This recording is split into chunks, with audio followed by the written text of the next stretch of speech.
बंधन पाद पंकज बंदन सिमरो अंगद दुख निकंदन अमरदास गुर हृदय त्यामो जी गुर हृदय त्यामो श्री गुरु रामदास गुण गावो गुरु अर्जन विघ्नन के नासक विघ्नन के हरे गोविंद शुभ मत प्रकाश श्री हर राय नमो कर जोरी नमो कर जोरी श्री हर कृष्ण मनाओ बहु तेग बहादुर परम कृपाला जी परम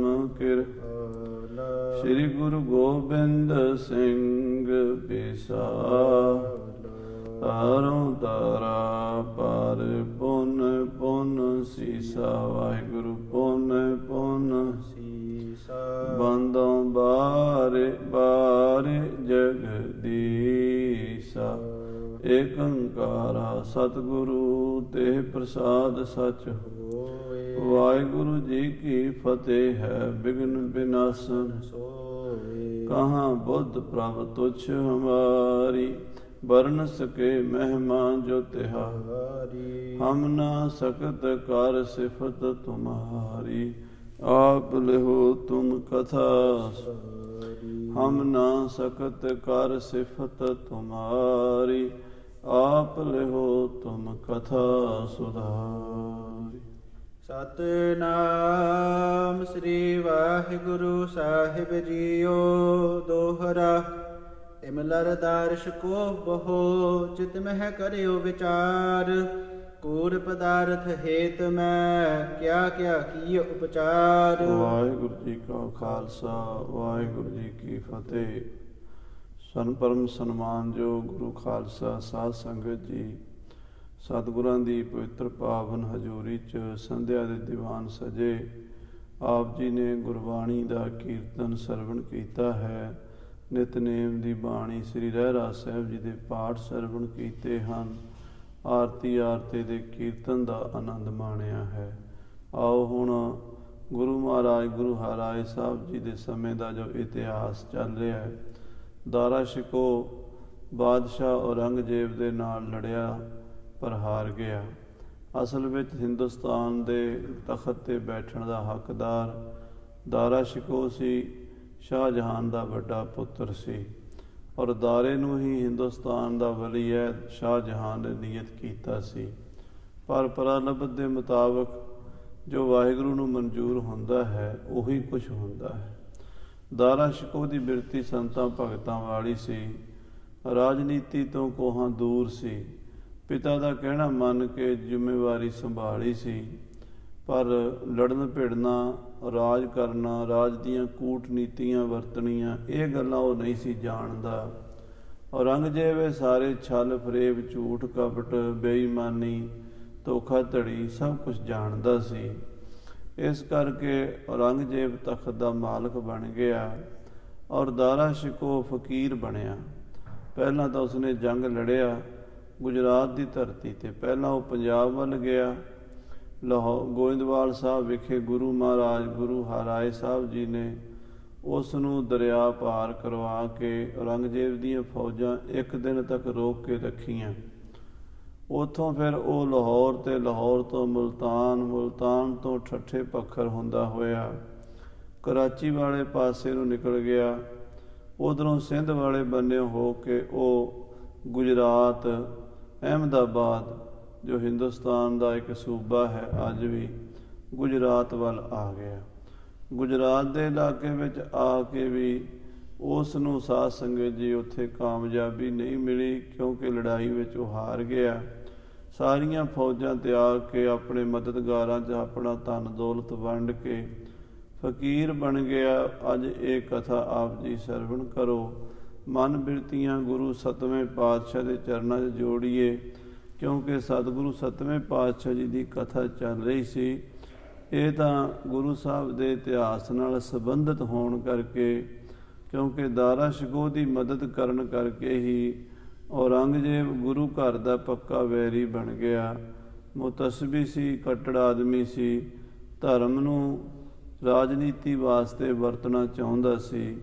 ਉਸਨੇ ਲੋਕਾਂ ਦੇ ਜਜ਼ਬਾਤਾਂ ਦਾ ਫਾਇਦਾ ਉਠਾ ਕੇ ਇਸਲਾਮੀ ਜਿਹੜੇ ਕੱਟੜਪੰਥੀ ਲੋਕ ਸਨ ਉਹਨਾਂ ਨੂੰ ਖੁਸ਼ ਕਰਨ ਲਈ ਹਿੰਦੂਆਂ ਤੇ ਸਿੱਖਾਂ ਤੇ ਜੋ ਜ਼ੁਲਮ ਕੀਤੇ ਸਨ ਉਹ ਕਥਾ ਵੀ ਅੱਗੇ ਆਰੰਭ ਹੋਣੀ ਹੈ। ਇਸ ਕਰਕੇ ਉਹਦੀ ਭੂਮਿਕਾ ਬੱਝੀ ਹੈ। ਆਪ ਜੀ ਸਰਵਣ ਕਰੋ ਕਿਸ ਤਰ੍ਹਾਂ ਸਾਧ ਸੰਗਤ ਜੀ ਦਾਰਾ ਸ਼ਿਕੋਹ ਮੈਦਾਨੇ ਜੰਗ ਵਿੱਚ ਹਾਰ ਗਿਆ ਹੈ। ਸਤਨਾਮ ਸ੍ਰੀ ਵਾਹਿਗੁਰੂ ਸਾਹਿਬ ਜੀਓ। ਦੋਹਰਾ ਇਮਲਰ ਦਾਰ ਸ਼ਿਕੋਹ ਬਹੋ। ਇਸ ਤਰ੍ਹਾਂ ਦਾਰਾ ਸ਼ਿਕੋਹ ਲੜਾਈ ਤਾਂ ਕੀਤੀ ਬਹੁਤ, ਪਰ ਜਿੱਤ ਨਹੀਂ ਸਕਿਆ। ਚਿਤ ਮਹਿ ਕਰਿਓ ਵਿਚਾਰ। ਮਨ ਦੇ ਵਿੱਚ ਵਿਚਾਰ ਕੀਤੀ ਹੈ ਦਾਰਾ ਸ਼ਿਕੋਹ ਨੇ ਕੂੜ ਪਦਾਰਥ ਹੇਤ ਮੈਂ, ਕਿ ਜਿਹੜੇ ਸੰਸਾਰ ਦੇ ਪਦਾਰਥ ਝੂਠੇ ਹਨ, ਝੂਠੀਆਂ ਬਾਦਸ਼ਾਹੀਆਂ ਹਨ, ਕੂੜ ਰਾਜਾ, ਕੂੜ ਪਰਜਾ, ਕੂੜ ਸਭ ਸੰਸਾਰ, ਕੂੜ ਮੰਡਪ, ਕੂੜ ਮਾੜੀ, ਕੂੜ ਬੈਸਣਹਾਰ।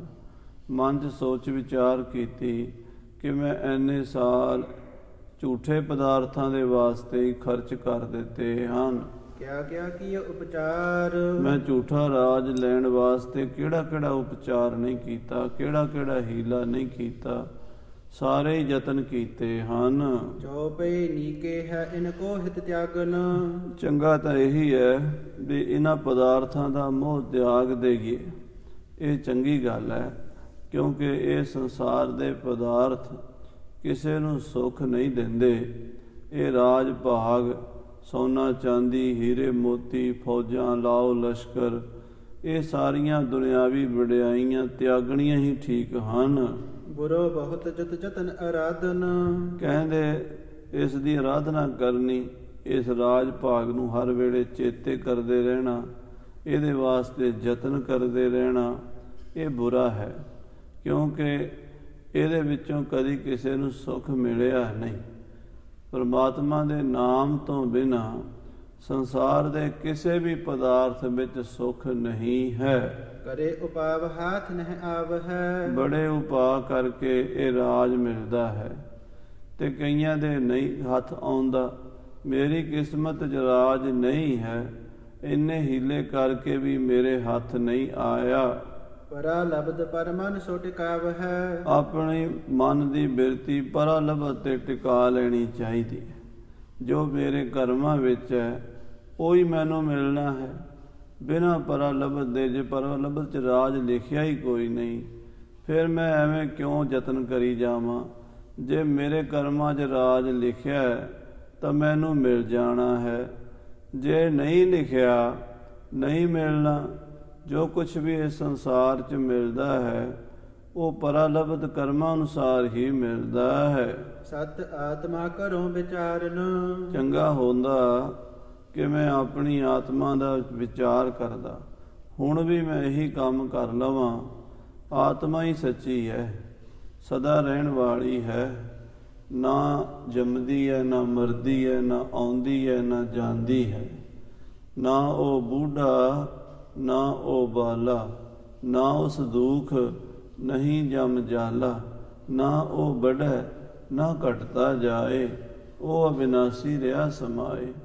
ਜਿਹੜਾ ਆਤਮ ਤੱਤ ਹੈ, ਵਾਹਿਗੁਰੂ ਦੀ ਜੋਤ, ਸਦਾ ਰਹਿਣ ਵਾਲੀ ਅਬਿਨਾਸੀ ਜੋਤ, ਉਹ ਜੋਤ ਨੂੰ ਮੈਂ ਪ੍ਰਾਪਤ ਕਰ ਲਵਾਂ। ਜੋ ਸਭ ਬੰਧ ਬਿਨਾਸ਼ਨ ਕਾਰਨ। ਜਿਹੜਾ ਸਾਰੇ ਬੰਧਨਾਂ ਨੂੰ ਕੱਟਣ ਵਾਲਾ ਗਿਆਨ ਹੈ, ਆਤਮ ਗਿਆਨ, ਉਹ ਮੈਂ ਪ੍ਰਾਪਤ ਕਰ ਲਵਾਂ ਤਾਂ ਮੇਰੇ ਸਾਰੇ ਬੰਧਨ ਕੱਟੇ ਜਾਣਗੇ। ਸਲਤਨ ਹਿਤ ਬਹੁ ਕਰੇ ਉਪਾਏ। ਇਹ ਰਾਜ ਭਾਗ ਪ੍ਰਾਪਤ ਕਰਨ ਲਈ ਤਾਂ ਮੈਂ ਬੜੇ ਉਪਾਅ ਕੀਤੇ ਹਨ, ਬੜੇ ਯਤਨ ਕੀਤੇ ਹਨ। ਪਰਾ ਲਬਦ ਬਿਨ ਕਿਮ ਕਰ ਆਏ। ਪਰ ਜੇ ਪਰਾ ਲਬਦੀ ਨਹੀਂ, ਕਰਮਾਂ 'ਚ ਹੀ ਨਹੀਂ ਲਿਖਿਆ ਹੋਇਆ ਰਾਜ, ਫਿਰ ਮੇਰੇ ਹੱਥ ਕਿਵੇਂ ਆ ਸਕਦਾ। ਪਰਾ ਲਬਦ ਤੋਂ ਬਿਨਾਂ, ਕਰਮਾਂ ਤੋਂ ਬਿਨਾਂ ਤੇ ਕਿਸੇ ਨੂੰ ਕੁਛ ਵੀ ਨਹੀਂ ਮਿਲਦਾ। ਬਿਨਾਂ ਭਾਗਾਂ ਦੇ ਰਾਜ ਭਾਗ ਦੇ ਸੁੱਖ ਨਹੀਂ ਮਿਲਿਆ ਕਰਦੇ। ਅਬ ਨਿਰਵੈਰ ਹੋਏ ਮੈਂ ਫਿਰੋਂ। ਹੁਣ ਮੈਂ ਇਹ ਰਾਜ ਭਾਗ ਦਾ ਝਮੇਲਾ ਹੀ ਛੱਡ ਦੇ। ਕੀ ਲੈਣਾ ਰਾਜ ਕਰਕੇ? ਹੁਣ ਮੈਂ ਸਭ ਕੁਝ ਛੱਡ ਕੇ ਨਿਰਵੈਰ ਹੋ ਕੇ ਨਿਹਕੰਟਕ ਹੋ ਕੇ ਵਿਚਰਾਂਗਾ।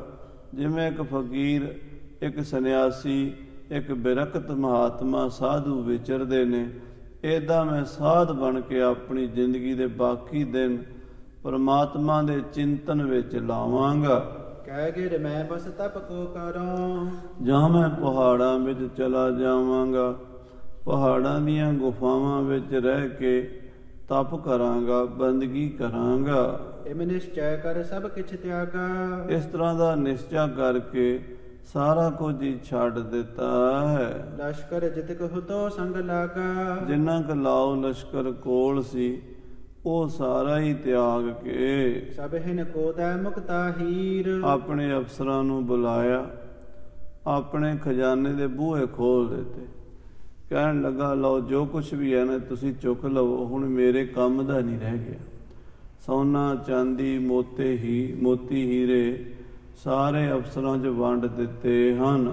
ਕਰੇ ਵਿਸਰਜਨ ਬਲੀ ਸੋ ਵੀਰ। ਬੜੇ ਬਲੀ ਬਹਾਦਰ ਯੋਧੇ ਜਿਹੜੇ ਦਾਰਾ ਸ਼ਿਕੋਹ ਦੇ ਪੱਕੇ ਮਦਦਗਾਰ ਸਨ, ਉਹਦੇ ਖੈਰਖਾਹ ਸਨ, ਉਹਦੀ ਫੌਜ ਦੇ ਜਰਨਲ ਕਰਨਲ ਸਨ, ਉਹਨਾਂ ਸਾਰੇ ਫੌਜੀ ਜਰਨੈਲਾਂ ਨੂੰ ਦਾਰਾ ਸ਼ਿਕੋਹ ਨੇ ਜੋ ਕੁਛ ਵੀ ਪੱਲੇ ਸੀ ਸਾਰਾ ਵੰਡ ਕੇ ਦਾਨ ਮਾਨ ਸਨਮਾਨ ਨਾਲ ਤੋਰ ਦਿੱਤਾ। ਜਥਾ ਜੋਗ ਸਭ ਕੋ ਦੇ ਮੋਦ। ਜਥਾ ਯੋਗ ਸਾਰਿਆਂ ਨੂੰ ਖੁਸ਼ੀ ਦਿੱਤੀ ਹੈ।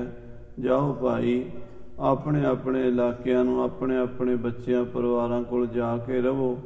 ਤੁਹਾਡਾ ਧੰਨਵਾਦ, ਤੁਸੀਂ ਮੇਰਾ ਸਾਥ ਦਿੱਤਾ ਹੈ, ਪਰ ਮੇਰੀ ਕਿਸਮਤ 'ਚ ਰਾਜ ਨਹੀਂ ਹੈ। ਇਸ ਕਰਕੇ ਮੈਂ ਹੁਣ ਰਾਜ ਦਾ ਦਾਅਵਾ ਛੱਡ ਰਿਹਾ ਹਾਂ ਤੇ ਮੈਂ ਉਸ ਅੱਲਾ ਦੀ ਖੁਦਾ ਦੀ ਬੰਦਗੀ ਕਰਾਂਗਾ। ਦੀਏ ਖੰਡਾਏ ਚਾਰਹੂ ਕੋਦ। ਕਹਿੰਦੇ ਚਾਰੇ ਪਾਸੇ ਉਹਨੇ ਬੰਦੇ ਜਿਹੜੇ ਸਨ ਆਪਣੇ ਖਿੰਡਾ ਦਿੱਤੇ, ਆਪਣੀ ਫੌਜ ਨੂੰ ਭੇਜ ਦਿੱਤਾ ਘਰਾਂ ਨੂੰ। ਕੋਈ ਪੰਜਾਬ ਦਾ ਸੀ ਤੇ ਕੋਈ ਬਿਹਾਰ ਦਾ ਸੀ, ਉਹ ਕੋਈ ਕਿਸੇ ਜ਼ਿਲ੍ਹੇ ਦਾ, ਕਿਸੇ ਸੂਬੇ ਦਾ, ਕੋਈ ਕਿਸੇ ਦਾ। ਸਾਰੇ ਅਫਸਰ ਆਪਣੇ ਆਪਣੇ ਇਲਾਕਿਆਂ ਨੂੰ ਚਲੇ ਗਏ। ਏਕ ਨਫਰ ਕੋ ਰਾਖਿਓ ਸੰਗ। ਇੱਕ ਬਹੁਤ ਹੀ ਵਫਾਦਾਰ ਪ੍ਰੇਮ ਕਰਨ ਵਾਲਾ ਨੌਕਰ ਸੀਗਾ, ਸਾਰੀ ਉਮਰ ਇਹਦੇ ਕੋਲ ਰਿਹਾ ਸੀ। ਉਸ ਵਫਾਦਾਰ ਨੌਕਰ ਨੂੰ ਨਾਲ ਰੱਖ ਲਿਆ। ਤਿਆਗਿਓ ਸ਼ਾਹ ਬੇਸ ਜੋ ਅੰਗ। ਜਿਹੜਾ ਸ਼ਾਹੀ ਲਿਬਾਸ ਪਹਿਨਦਾ ਸੀ, ਬਾਦਸ਼ਾਹ ਵਾਲੇ ਕੱਪੜੇ, ਉਹ ਵੀ ਉਤਾਰ ਦਿੱਤੇ। ਦਾਰਾ ਸ਼ਿਕੋਹ ਨੇ ਫਕੀਰਾਂ ਵਾਲੀ ਕਫਨੀ ਗਲ ਵਿੱਚ ਪਾ ਲਈ। ਸਾਧੂਆਂ ਵਾਲਾ, ਫਕੀਰਾਂ ਵਾਲਾ, ਜਿਹੜੇ ਮੁਸਲਮਾਨ ਸੂਫੀ ਫਕੀਰ ਕੱਪੜੇ ਪਾਉਂਦੇ ਕਾਲੇ ਰੰਗ ਦੇ ਜ਼ਿਆਦਾਤਰ, ਉੱਦਾਂ ਦੇ ਕੱਪੜੇ ਗਲ ਵਿੱਚ ਕਾਲੀ ਖਫਨੀ ਪਾ ਲਈ ਤੇ ਫਕੀਰਾਂ ਵਾਲਾ ਭੇਸ ਬਣਾ ਲਿਆ। ਹਿੰਦੁਸਤਾਨ ਦਾ ਸ਼ਹਿਨਸ਼ਾਹ ਬਾਦਸ਼ਾਹ ਵਲੀ ਹੈ ਦਾਰਾ ਸ਼ਿਕੋਹ, ਅੱਜ ਫਕੀਰ ਬਣ ਗਿਆ ਹੈ। ਵਾਹਿਗੁਰੂ ਦੀ ਕਰਨੀ ਬੜੀ ਵਿਚਿੱਤਰ ਹੈ। ਨਦਰ ਉਪੱਠੀ ਜੇ ਕਰੇ ਸੁਲਤਾਨਾ ਕਾਉ ਕਰਾਏਂਦਾ, ਦਰ ਮੰਗਣ ਭਿਖ ਨਾ ਪਾਏਂਦਾ। ਉਸ ਵਾਹਿਗੁਰੂ ਨੂੰ ਪਤਾ ਨਹੀਂ ਕੀ ਮਨਜ਼ੂਰ ਹੈ, ਕਿਸ ਬੰਦੇ ਦੀ ਜ਼ਿੰਦਗੀ 'ਚ ਕੀ ਹੋਣਾ ਹੈ। ਸਾਨੂੰ ਕਿਸੇ ਨੂੰ ਅਗਲੇ ਆਉਣ ਵਾਲੇ ਸਮੇਂ ਦਾ ਕੋਈ ਪਤਾ ਨਹੀਂ। ਪਰਾਲੱਭ ਦੇ ਮੁਤਾਬਕ ਹਰ ਆਦਮੀ ਆਪਣੀ ਆਪਣੀ ਜ਼ਿੰਦਗੀ ਜਿਉਂਦਾ ਹੈ, ਦੁੱਖ ਸੁੱਖ ਭੋਗਦਾ ਹੈ। ਸੋ ਦਾਰਾ ਸ਼ਿਕੋਹ ਨੇ ਵੀ ਆਪਣੇ ਜ਼ਿੰਦਗੀ ਦੇ ਸੁੱਖ ਦੇ ਦਿਨ ਸਾਰੇ ਅੱਜ ਸਮਾਪਤ ਕਰ ਦਿੱਤੇ ਤੇ ਆਪਣੀ ਰੂਹਾਨੀਅਤ ਦੀ ਜ਼ਿੰਦਗੀ ਸ਼ੁਰੂ ਕੀਤੀ ਹੈ। ਬਲਕਿ ਜੇ ਦੁਨਿਆਵੀ ਤੌਰ ਤੇ ਦੇਖੀਏ ਤਾਂ ਬੜਾ ਦੁੱਖ ਵਾਲਾ ਕਾਰਨ ਬਣਦਾ ਕਿ ਉਹ ਫਕੀਰ ਬਣ ਗਿਆ, ਬਾਦਸ਼ਾਹੀ ਛੱਡ ਕੇ। ਔਖਾ ਲੱਗਦਾ ਸਾਨੂੰ। ਪਰ ਜੇ ਦੂਜੇ ਪਾਸਿਓਂ ਦੇਖੀਏ ਤੇ ਉਹ ਰੱਬ ਦੀ ਬੰਦਗੀ 'ਚ ਲੱਗ ਗਿਆ। ਉਹਦੀ ਕਿਸਮਤ ਜਾਗ ਪਈ, ਉਹਦੇ ਕਰਮ ਜਾਗ ਪਏ ਤੇ ਉਹ ਦੁਨੀਆ ਦਾ ਮੋਹ ਛੱਡ ਕੇ ਝੂਠੀ ਦੁਨੀਆ ਲੱਗ ਨਾ ਆਪ ਗਵਾਈ ਹੈ। ਝੂਠੀ ਦੁਨੀਆ ਵਿੱਚ ਲੱਗ ਕੇ ਆਪਾਂ ਭਾਵ ਥੋੜ੍ਹਾ ਖਰਾਬ ਕਰੀਦਾ, ਆਪਣਾ ਆਪ ਨਹੀਂ ਵਿਗਾੜੀਦਾ। ਇਹ ਗੁਰੂ ਦੀ ਬਾਣੀ ਦਾ ਬਚਨ ਸਮਝੋ, ਉਹਦੀ ਸਮਝ ਵਿੱਚ ਆ ਗਿਆ। ਚਾਹਿਓ ਪਰਬਤ ਬਾਸੀ ਹੋਏ। ਮਨ 'ਚ ਉਹਨੇ ਸੋਚਿਆ ਵੀ ਮੈਂ ਹਿਮਾਲਿਆ ਦੇ ਪਹਾੜਾਂ ਵਿੱਚ ਜਾਵਾਂਗਾ, ਉੱਧਰ ਪਹਾੜਾਂ ਵਿੱਚ ਰਹਿ ਕੇ ਪਹਾੜਾਂ ਦੀਆਂ ਗੁਫਾ ਵਿੱਚ ਤਪ ਕਰਾਂਗਾ, ਉੱਥੇ ਖਾਣ ਨੂੰ ਕੰਦ ਮੂਲ ਵਗੈਰਾ ਮਿਲ ਜਾਂਦਾ ਹੈ, ਉਹ ਖਾ ਕੇ ਆਪਣਾ ਗੁਜ਼ਾਰਾ ਕਰਾਂਗਾ ਤੇ ਭਗਤੀ ਕਰਾਂਗਾ। ਭੋਗ ਹੈ ਪਰਾ ਲਬਦ ਤਨ ਜੋਏ। ਇਹ ਸਰੀਰ ਦੀ ਜਿਹੜੀ ਪਰਾਲਬਧ ਰਹਿੰਦੀ ਹੈ, ਕਿਉਂਕਿ ਸਰੀਰ ਬਚਪਨ ਤੋਂ ਅੱਜ ਤੱਕ ਮਰਨ ਤੱਕ ਸਾਨੂੰ ਪਰਾਲਬਧ ਦੇ ਮੁਤਾਬਕ ਮਿਲਿਆ। ਇਹ ਪਰਾਲਬਧ ਇੱਕ ਜਗ੍ਹਾ ਤੇ ਇਕੱਠੀ ਕਰਤੀ ਵੀ ਆਹ ਇੰਨੇ ਸਾਲਾਂ 'ਚ ਤੂੰ ਭੋਗਣੀ ਹੈ। ਦੁੱਖ ਵੀ ਭੋਗਣੇ ਨੇ, ਸੁੱਖ ਵੀ ਭੋਗਣੇ ਨੇ, ਸੱਜਣਾਂ ਨੂੰ ਵੀ ਮਿਲਣਾ ਹੈ, ਦੁਸ਼ਮਣਾਂ ਨੂੰ ਵੀ ਮਿਲਣਾ ਹੈ। ਹਰ ਬੰਦੇ ਦੀ ਜ਼ਿੰਦਗੀ ਪਰਾਲਬਧ ਦੇ ਮੁਤਾਬਕ ਹੀ ਸਾਨੂੰ ਮਿਲੀ ਹੈ। ਹੁਣ ਜਿਹੜੇ ਸਾਲ ਰਹਿੰਦੇ ਨੇ, ਜਿਹੜੀ ਪਰਾਲਬਧ ਰਹਿੰਦੀ ਹੈ, ਉਹ ਵੀ ਆਪਣੀ ਭੋਗ ਲਵਾਂ। ਚੱਲ ਬਹੁ ਦੇਸ਼ ਉਲੰਘਣ ਕਰਿਓ। ਉਹ ਗੁਜਰਾਤ ਦੇ ਇਲਾਕੇ 'ਚੋਂ ਤੁਰ ਪਿਆ ਇਕੱਲਾ ਹੀ ਫਕੀਰਾਂ ਵਾਲੇ ਬਾਣੇ ਵਿੱਚ, ਤੇ ਤੁਰਦਾ ਤੁਰਦਾ ਪੰਜਾਬ ਵਾਲੇ ਪਾਸੇ ਨੂੰ ਫਿਰ ਆ ਗਿਆ। ਆਨ ਪੁਆਧ ਵਿਖੇ ਪੁਨ ਭਰਿਓ। ਤੇ ਪੁਆਧ ਜ਼ਿਲ੍ਹੇ ਅੰਬਾਲੇ ਦੇ ਇਲਾਕੇ ਵਿੱਚ ਆ ਗਿਆ। ਇਹ ਜਿਹੜਾ ਅੰਬਾਲੇ ਦਾ ਜ਼ਿਲ੍ਹਾ ਹੈ, ਇਹ ਪੁਆਧ ਹੈ। ਜਿਵੇਂ ਮਾਝਾ, ਅੰਮ੍ਰਿਤਸਰ, ਗੁਰਦਾਸਪੁਰ, ਤਰਨਤਾਰਨ, ਲਾਹੌਰ, ਇਹਨੂੰ ਮਾਝਾ ਕਹਿੰਦੇ ਹਨ। ਤੇ ਹੁਸ਼ਿਆਰਪੁਰ, ਕਪੂਰਥਲਾ, ਜਲੰਧਰ, ਨਵਾਂ ਸ਼ਹਿਰ, ਇਹਨਾਂ ਜ਼ਿਲ੍ਹਿਆਂ ਨੂੰ ਦੁਆਬਾ ਕਹਿੰਦੇ ਹਨ। ਬਠਿੰਡਾ, ਬਰਨਾਲਾ, ਫਰੀਦਕੋਟ, ਫਿਰੋਜ਼ਪੁਰ, ਮੁਕਤਸਰ ਸਾਹਿਬ, ਇਹ ਧਰਤੀ ਨੂੰ ਮਾਲਵਾ ਕਹਿੰਦੇ ਹਨ। ਜ਼ਿਲ੍ਹੇ ਅੰਬਾਲੇ ਦਾ ਇਲਾਕਾ ਸ੍ਰੀ ਅਨੰਦਪੁਰ ਸਾਹਿਬ, ਕੀਰਤਪੁਰ ਸਾਹਿਬ, ਚਮਕੌਰ ਸਾਹਿਬ, ਰੋਪੜ, ਇੱਧਰ ਸਾਧ ਸੰਗਤ ਜੀ ਰਾਜਪੁਰਾ, ਪਟਿਆਲਾ, ਫਤਿਹਗੜ੍ਹ ਸਾਹਿਬ ਤੋਂ ਥੱਲੇ ਥੱਲੇ, ਇੱਧਰ ਫਿਰ ਜਮਨਾ ਨਗਰ, ਜਗਾਦਰੀ, ਬੂੜੀਆ, ਪੌਂਟਾ ਸਾਹਿਬ ਤੋਂ ਥੱਲੇ, ਸਹਾਰਨਪੁਰ ਤੋਂ ਉਰੇ, ਤੇ ਭੇਵਾ ਇਲਾਕਾ, ਕੁਰਸ਼ੇਤਰ, ਇਹਨੂੰ ਸਾਧ ਸੰਗਤ ਜੀ ਪੁਆਧ ਕਹਿੰਦੇ ਹਨ। ਤੇ ਕੁਰਸ਼ੇਤਰ ਤੋਂ ਅੱਗੇ ਕੈਥਲ, ਜੀਂਦ, ਜਿਹੜਾ ਇਹ ਪਾਸਾ ਚਲਾ ਗਿਆ, ਹਿਸਾਰ, ਨਿਰਵਾਣਾ, ਇਹ ਜਿਹੜਾ ਸਿਰਸਾ, ਇਹਨੂੰ ਸਾਧ ਸੰਗਤ ਜੀ ਬਾਂਗਰ ਕਹਿੰਦੇ ਹਨ। ਤੇ ਜ਼ਿਲ੍ਹਾ ਸਹਾਰਨਪੁਰ ਤੋਂ ਲੈ ਕੇ ਜਮਨਾ ਨਗਰ ਤੋਂ ਅੱਗੇ ਜਿੰਨਾ ਇਲਾਕਾ ਹੈ, ਹਰਿਦੁਆਰ ਦਾ, ਰੁੜਕੀ ਦਾ, ਅੱਗੇ ਫਿਰ ਮੁਰਾਦਾਬਾਦ, ਬਰੇਲੀ ਤੱਕ, ਇਹਨੂੰ ਖਾਦਰ ਕਹਿੰਦੇ ਹਨ। ਇਸ ਤਰ੍ਹਾਂ ਇਲਾਕੇ ਹਨ। ਬਾਂਗਰ, ਖਾਦਰ, ਲਾਦਰ, ਮਾਲਵਾ, ਮਾਝਾ, ਦੁਆਬਾ, ਪੋਠੋਹਾਰ, ਧੰਨੀਕੇ, ਬਲੰਮਾ ਦੇਸ਼, ਨੱਕਾ ਦੇਸ਼ ਤੇ ਪੁਆਧ, ਇਹ ਪੁਰਾਣੇ ਜ਼ਮਾਨੇ ਦਾ ਪੰਜਾਬ ਹੈ। ਹੁਣ ਹੌਲੇ ਹੌਲੇ ਬਹੁਤ ਛੋਟਾ ਰਹਿ ਗਿਆ। ਜ਼ਿਲ੍ਹਾ ਅੰਬਾਲਾ ਵੀ ਪੰਜਾਬ ਦੀ ਰਾਜਧਾਨੀ ਸੀ, ਪੰਜਾਬ ਦਾ ਇਲਾਕਾ ਸੀਗਾ। ਪੰਜਾਬ ਦਾ ਪੁਆਧ ਦਾ ਇੱਕ ਮੇਨ ਕੇਂਦਰ ਸੀ। ਅਨੰਦਪੁਰ ਸਾਹਿਬ ਤੇ ਕੀਰਤਪੁਰ ਸਾਹਿਬ, ਦੋ ਮਹਾਨ ਗੁਰੂ ਦੀਆਂ ਨਗਰੀਆਂ ਇਸ ਜ਼ਿਲ੍ਹੇ 'ਚ ਆਉਂਦੀਆਂ ਸਨ। ਹੁਣ ਤਾਂ ਬਦਲ ਗਿਆ। ਰਹੋ ਵਿਚਾਰ। ਦਾਰਾ ਸ਼ਿਕੋਹ ਬਾਦਸ਼ਾਹ ਫਕੀਰ ਬਣ ਕੇ ਪੁਆਧ ਦੇ ਇਲਾਕੇ ਵਿੱਚ ਆ ਨਿਕਲਿਆ ਹੈ। ਉਤੋਂ ਦਾਇਰਾ ਪਿਖ ਇੱਕ ਗ੍ਰਾਮ। ਕਹਿੰਦੇ ਇੱਕ ਪਿੰਡ ਵੇਖਿਆ ਉਸਨੇ, ਇੱਕ ਸੰਤਾਂ ਫਕੀਰਾਂ ਦਾ, ਸੂਫੀਆਂ ਦਾ ਉੱਥੇ ਦਾਇਰਾ। ਆਪਾਂ ਡੇਰਾ ਕਹਿੰਦੇ ਆ, ਮੁਸਲਮਾਨ ਤਕੀਆ ਕਹਿੰਦੇ ਨੇ। ਜਿਵੇਂ ਸੰਤਾਂ ਦਾ ਡੇਰਾ, ਜਾਂ ਜਿਵੇਂ ਨਾਨਕਸਰ ਵਾਲੇ ਕਹਿੰਦੇ ਸਾਡਾ ਠਾਠ ਹੈ, ਆਮ ਸੰਤ ਕਹਿੰਦੇ ਸੰਤਾਂ ਦਾ ਡੇਰਾ ਹੈ, ਨਿਹੰਗ ਸਿੰਘ ਕਹਿੰਦੇ ਸਾਡੀ ਛਾਉਣੀ ਹੈ। ਇਸੇ ਤਰ੍ਹਾਂ ਮੁਸਲਮਾਨ ਫਕੀਰ ਕਹਿੰਦੇ ਸਾਡਾ ਤਕੀਆ ਹੈ। ਉਹ ਤਕੀਏ ਦੇ ਵਿੱਚ ਇਹ ਜਾ ਪਹੁੰਚਿਆ ਹੈ। ਉਤਰਿਓ ਤਹਾ ਕਰਨ ਵਿਸਰਾਮ। ਉੱਥੇ ਵਿਸਰਾਮ ਕਰਨ ਦੇ ਲਈ ਉਤਰਿਆ ਹੈ। ਹੈ ਲਗਾਏ ਹਿਤ ਭੋਜਨ ਤਿਆਰੀ। ਆਪਣੇ ਘੋੜੇ ਬੰਨ੍ਹ ਦਿੱਤੇ ਹਨ ਤੇ ਘੋੜੇ ਤੋਂ ਉਤਰ ਕੇ ਤਕੀਏ ਦੇ ਵਿੱਚ ਰੋਟੀ ਤਿਆਰ ਕਰਨ ਲਈ ਭੁੱਖ ਲੱਗੀ ਸੀ ਦਾਰਾ ਸ਼ਿਕੋਹ ਨੂੰ। ਤੇ ਦੋਵੇਂ ਹੀ ਮਾਲਕ ਤੇ ਨੌਕਰ ਆਪਣੇ ਘੋੜੇ ਬੰਨ੍ਹ ਕੇ ਰੋਟੀ ਦੀ ਤਿਆਰੀ ਕਰਨ ਲੱਗੇ ਹਨ। ਕਰਤ ਭਏ ਆਨਿਓ ਟਿਕ ਬਾਰੀ। ਔਰ ਕਹਿੰਦੇ ਪਾਣੀ ਖੂਹ ਤੋਂ ਆਪ ਹੀ ਲਿਆਉਣਾ ਪਿਆ। ਕਿਤੇ ਬਾਦਸ਼ਾਹ ਹੋਵੇ ਤੇ ਬਾਦਸ਼ਾਹ ਨੂੰ ਆਪ ਪਾਣੀ ਭਰਨਾ ਪਿਆ। ਖੂਹ ਤੋਂ ਪਾਣੀ ਲੈ ਕੇ ਆਇਆ ਹੈ। ਪਾਵਕ ਦਈ ਜਾਰ ਬੇਕਾਰਨ। ਔਰ ਨੌਕਰ ਨਾਲ ਹੈਲਪ ਕਰ ਰਿਹਾ ਸੀ, ਉਹ ਪਾਣੀ ਪੂਣੀ ਲਿਆ ਰਿਹਾ ਸੀ, ਰਾਸ਼ਨ ਪਾਣੀ ਲਿਆਂਦਾ। ਤੇ ਅੱਗ ਬਾਲਣ ਵਾਸਤੇ ਚੁੱਲ੍ਹੇ ਦੇ ਵਿੱਚ ਦਾਰਾ ਸ਼ਿਕੋਹ ਕੋਸ਼ਿਸ਼ ਕਰਦਾ ਹੈ। ਨਫਰ ਸੋ ਈਂਧਨ ਲਗਿਓ ਨਿਹਾਰਨ। ਕਹਿੰਦੇ ਨੌਕਰ ਲੱਕੜਾਂ ਲੈਣ ਚਲਾ ਗਿਆ ਹੈ। ਦਾਰਸ਼ ਕੋਹ ਫੂਕ ਜਬ ਮਾਰੀ। ਤੇ ਦਾਰਾ ਸ਼ਿਕੋਹ ਨੇ ਅੱਗ ਬਾਲਣ ਵਾਸਤੇ ਫੂਕ ਮਾਰੀ। ਪਹਿਲਾਂ ਚੁੱਲ੍ਹਿਆਂ ਵਿੱਚ ਅੱਗ ਬਾਲੀ ਜਾਂਦੀ ਸੀ ਤੇ ਮਾਈਆਂ ਬੀਬੀਆਂ ਪਾਥੀਆਂ ਨੂੰ, ਲੱਕੜਾਂ ਨੂੰ, ਉਹਨਾਂ ਨੂੰ ਤਰੀਕਾ ਹੁੰਦਾ ਸੀ ਛੋਟੇ ਛੋਟੇ ਡੱਕੇ ਪਾ ਕੇ ਅੱਗ ਬਾਲਣੀ। ਫਿਰ ਇੱਕ ਭੂਕਣਾ ਵੀ ਕਹਿੰਦੇ ਸੀ ਉਹਨੂੰ, ਉਹਦੇ ਨਾਲ ਪੈਪ ਦੇ ਨਾਲ ਫੂਕ ਮਾਰਦੇ ਸੀ ਤੇ ਉਹ ਜਿਹੜਾ ਸੀ ਅੱਗ ਜਿਹੜੀ ਸੀ ਉਹ ਭਕ ਭਕ ਪੈਂਦੀ ਸੀ, ਬਲ ਜਾਂਦੀ ਸੀ। ਜੇ ਕਿਤੇ ਨਾ ਭੂਕਣਾ ਹੋਵੇ ਫਿਰ ਸਿੱਧੀ ਮੂੰਹ ਨਾਲ ਮਾਰਨੀ ਪੈਂਦੀ ਸੀ, ਉਹ ਵੀ ਤਜਰਬੇ ਨਾਲ ਮਾਰੀ ਜਾਂਦੀ ਸੀ। ਜੇ ਸਿਆਣੀਆਂ ਮਾਈਆਂ ਤਾਂ ਮਾਰ ਲੈਂਦੀਆਂ। ਅੱਜ ਕੱਲ੍ਹ ਦੀਆਂ ਨਵੀਆਂ ਕੁੜੀਆਂ ਨੂੰ ਕਹੋ ਵੀ ਤੁਸੀਂ ਚੁੱਲ੍ਹੇ 'ਚ ਅੱਗ ਬਾਲ ਕੇ ਵਿਖਾ ਦਿਓ, ਹੈ ਨਾਨੀ ਚੇਤੇ ਆ ਜੂ, ਬੜਾ ਔਖਾ ਕੰਮ ਹੈ। ਕਹਿੰਦੇ ਦਾਰਾ ਸ਼ਿਕੋਹ, ਹੁਣ ਉਹਨੇ ਵਿਚਾਰੇ ਨੇ ਕਿਹੜਾ ਅੱਗ, ਬਾਦਸ਼ਾਹ ਸੀਗਾ, ਚੁੱਲ੍ਹੇ 'ਚ ਕਦੀ ਅੱਗ ਬਾਲੀ ਨਹੀਂ ਸੀ। ਕਹਿੰਦੇ ਜਦੋਂ ਚੁੱਲ੍ਹੇ 'ਚ ਫੂਕ ਮਾਰੀ ਅੱਗ ਬਾਲਣ ਵਾਸਤੇ, ਪਰੀ ਰਾਖ ਉਪਰ ਮੁਖਦਾਰੀ। ਤੇ ਚੁੱਲ੍ਹੇ 'ਚੋਂ ਸੁਆਹ ਉੱਡ ਕੇ ਨਾ ਮੂੰਹ ਤੇ ਪੈ ਗਈ, ਦਾੜੀ ਤੇ ਪੈ ਗਈ। ਜਾਰੀ ਗਈ ਨ ਜਾਣਤ ਜਾਰਨ। ਕਹਿੰਦੇ ਕਿਉਂਕਿ ਉਹਨੂੰ ਬਾਲਣੀ ਆਉਂਦੀ ਨਹੀਂ ਸੀ ਅੱਗ, ਨਾ ਜਾਣਤ ਜਾਰਨ, ਉਹ ਜਾਲਣਾ ਜਾਣਦਾ ਹੀ ਨਹੀਂ ਸੀ, ਸਿੱਖਿਆ ਹੀ ਨਹੀਂ ਸੀਗੀ। ਇਸ ਕਰਕੇ ਉਹਦੇ ਕੋਲੋਂ ਅੱਗ ਬਲੀ ਨਹੀਂ। ਕੋਸ਼ਿਸ਼ ਤਾਂ ਵਿਚਾਰੇ ਨੇ ਕੀਤੀ ਪਰ ਚੁੱਲ੍ਹੇ 'ਚ ਬਾਦਸ਼ਾਹ ਕੋਲੋਂ ਅੱਗ ਨਹੀਂ ਬਾਲੀ ਗਈ। ਤਹਿ ਫਕੀਰ ਨੇ ਕਰਿਓ ਨਿਹਾਰਨ। ਕਹਿੰਦੇ ਉਹ ਡੇਰੇ ਦਾ ਫਕੀਰ ਸੀ ਨਾ, ਜਿਹੜੇ ਡੇਰੇ 'ਚ ਰੁਕੇ ਸੀਗੇ, ਕੋਈ ਮੁਸਲਮਾਨ ਫਕੀਰ ਉੱਥੇ ਰਹਿੰਦਾ ਸੀ, ਉਹਦਾ ਕੁਟੀਆ ਸੀ, ਉਹਦੀ ਛੋਟਾ ਮੋਟਾ ਡੇਰਾ ਸੀਗਾ। ਜਿਹੜੇ ਡੇਰੇ 'ਚ ਇਹਨਾਂ ਨੇ ਅੱਗ ਬਾਲਣੀ ਸੀ ਉਹ ਫਕੀਰ ਦੇਖ ਰਿਹਾ ਸੀ।